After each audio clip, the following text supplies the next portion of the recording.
पंजाब हालिया चंद दिनों के दौरान जुराइम का गढ़ बन चुका है। हर घंटे के दौरान 9 डकैतियां रिकॉर्ड की जा रही हैं। लाहौर के इलाके इशरा में दोपहर के 12 बजे के करीब एक घर के बाहर 2 मर्द और एक खातून टहल रहे थे। थोड़ी देर तक इधर उधर से हालात का जायजा लेने के बाद खातून घर के अंदर दाखिल हुई और उसके साथ 2 मर्द भी उसी घर में घुस गए। ये गुज़श्ता हफ्ते 16 अक्टूबर का वाक़या है। उस घर के सहन में सोए हुए सैयद महमूद अब्बास और उनकी अहलिया को उस वक्त खबर हुई जब उन पर बंदूकें तान ली गयी। शोर सुनकर सैयद महमूद नींद से हड़बड़ा कर उठे तो उनको गैर मुतवक्के सूरत-ए-हाल का सामना था। उन्हें अपनी आंखों पर यकीन नहीं आ रहा था। उन्होंने बताया कि मैं हवास बाख्ता हो गया और मेरा दिमाग उस सूरत-ए-हाल को समझने के लिए काफी देर कासिर रहा। उन लोगों ने अपने चेहरे ढांप रखे थे। एक शख्स ने कड़कदार आवाज में कहा कि कहाँ हैं पैसे? मैंने बस इतना कहा कि कौन से पैसे? उसने मुझ पर एक तरह से हमला कर दिया। महमूद अब्बास को पता चल चुका था कि अब किसी भी तरह का मुकाबला बेसुध है, लेकिन फिर भी वो आखिरी वक्त तक कोशिश करते रहे कि उनकी जिंदगी की जमा पूंजी बच जाए।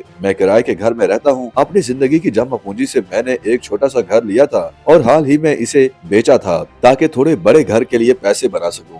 मेरे घर में उस वक्त 70 लाख रुपए नकदी थी और वही पैसे पड़े हुए थे। डाकुओं को इल्म था। काफी देर मज़ाहमत के बाद मैंने वो पैसे उनके हवाले कर दिए और मेरा दिल डूब गया। पुलिस ने सैयद महमूद अब्बास की दरखास्त पर थाना इशरा में मुकदमा दर्ज कर लिया है और पुलिस के बकौल वो मुलजमान की खोज भी लगा रहे हैं। ताहम अभी तक इसमें कोई पेशरफ्त नहीं हुई। जौहर टाउन के इलाके में अहमद शाहिद अपने बच्चों को पैदल स्कूल छोड़कर घर वापस आ रहे थे कि अचानक उनके पास एक मोटरसाइकिल रुकी और सवार अफराद ने उनकी तरफ पिस्तौल सीधी कर ली। उनका कहना है कि मेरे अंदर खौफ की एक लहर दौड़ गई। मेरा मोबाइल, पर्स और नकदी जो कुछ था आनन फानन मेरे से लिया और गायब हो गए। मेरे हवास बड़ी देर बाद बहाल हुए। इस्लामपुरा के इलाके में आरिफ नामी शहरी बैंक से 40 लाख रुपए निकलवा कर जा रहा था जब उन्हें डाकुओं ने रोक लिया। मुझे तो पता भी नहीं चला कि मुझे फायर लग चुका है जब तक मेरी नजर खून पर नहीं पड़ी।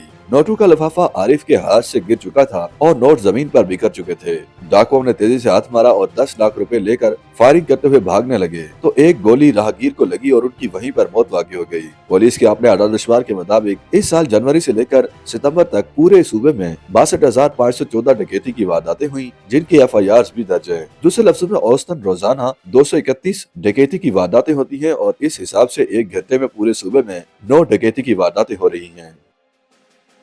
YouTube पर गूगली न्यूज देखने के लिए youtube.com की सर्च बार में गूगली न्यूज TV टाइप करें। गूगली न्यूज के पेज पर सुर्ख रंग के सब्सक्रिप्शन वाले बटन पर क्लिक करना ना भूलिए। YouTube पेज पर अपलोड होने वाली वीडियोस से बाखबर रहने के लिए बेल आइकन पर क्लिक कीजिए। आपको हर नई वीडियो के बारे में नोटिफिकेशन मौसूल हो जाएगा।